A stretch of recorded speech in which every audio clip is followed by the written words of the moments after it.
Scotsman David Calanders out with a Ford Escort RS Cosworth. The fast tarmac roads of the Isle of Man always give way to plenty of excitement, and John Price, who set early fast stage times at the start of the day, was one of those first drivers to find dramas. He went off the road and damaged the front of his very powerful Metro 6R4. It didn't deter Price at all, though. He kept attacking right the way through the day. David Calanders was playing himself in with the Escort Cosworth, a relatively unfamiliar car for the Scotsman, who has himself in the past competed in a 6R4.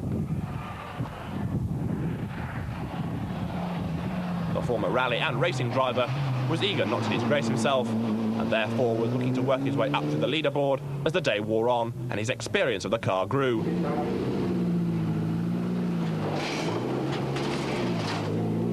Local driver Gary Lees and Roy Sweetman, both from the Isle of Man, set off at number 4, while leaving the starting ramp 5th with a borrowed car from Jeff Dewitt was Phil Collins. Collins has been here many times before and is always one of the fastest men on tarmac. Collins, though, would suffer a big accident early on the opening day, and that put him out of the event. Munro with the new Peugeot 306 was also in troubles. That car had mechanical dramas on stage 3 and came to a halt midway through the stage. He recovered, and Rowe flung it about in his own inimitable style. Experienced Chris Mellors left the starting ramp at number 7 with his Ford Sapphire Cosworth, and he was expected to do well, as too was Pete Doughty, co-driven by Jerry Freeman. 5, 4, 3, 2, 1. It had been 6 years since Doughty last won a round of the Mintex National Rally Championship, and he was looking to try and score victory here in the Isle of Man. Chris Mellors charging down then towards the fast right-hander, his Sapphire Cosworth well suited to the tarmac roads of the Isle of Man. A 2-litre turbo car with 4-wheel drive, and Mellors with years of experience. David Mann, with his Toyota Celica, was working his way up through the leaderboard. He was 5th at the end of stage 1, and as the day progressed, he found himself up into 3rd place, and then he took over the lead. Later on, though, with the Toyota flying over the bumps and jumps, co-driver Wray aggravated an old neck injury. He was in a lot of pain, and he meant that David Mann couldn't attack quite as hard as he might want to. David Calanders with the Ford Escort Cosworth continued to attack, but was failing to make an impression on the leaderboard.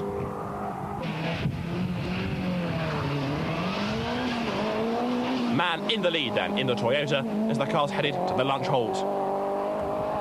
Dramas for him, though, when twice he got it stuck at these straw bale junctions and had to reverse back onto the stage to set off once again. The Subaru Legacy, always a rapid car on the tarmac, was being driven here by Richard Moore and Lynn Jenkins. As the day progressed, Moore worked his way up into 3rd place. After a relatively low starting position, that was good news for him. Last year's winner, Munro, now with the new Peugeot 306, set off, eager to try and make up for lost time after those mechanical troubles early in the day. At the lunch halt, all the teams had plenty of work to do on the cars. Pete Doughty looking to move back up through the leaderboard. He was now 2nd ahead of Richard Moore and starting to attack David Mann. There were just the afternoon stages to go. He was looking to try and get ahead of the Toyota. 6 years had gone by without a win. He wanted it to happen here on the island. Richard Moore's Subaru in 3rd place as they headed towards the afternoon stages. The Subaru, a fast and rugged car, despite showing signs of damage. And another car that could well have shown signs of damage was this Mitsubishi of Steve Hill. It locked up coming through the chicane and slithered off the road. A quick nudge up the bank and it was able to rejoin. It lost Hill some time, but no harm done. He also had to make his own way through the chicanes. David Mann, having gone off earlier in the day and mindful of the pain and discomfort co-driver Wray was in, came home in 4th place in the Toyota.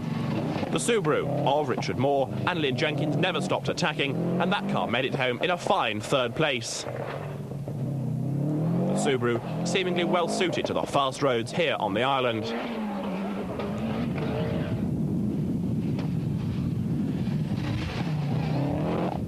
Even with moments like that, Moore was able to fend off David Mann's Toyota, but was unable to do anything about the two Sierras that would take first and second places on the leaderboard.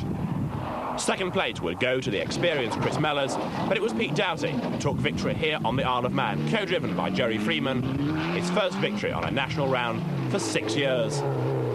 Doughty was, not surprisingly, absolutely delighted. It's been a long time in coming, he said at the end of the event. The Ford Sierra had beaten the Toyotas and the Subarus, and Doughty had beaten some of the best drivers on the national rally scene.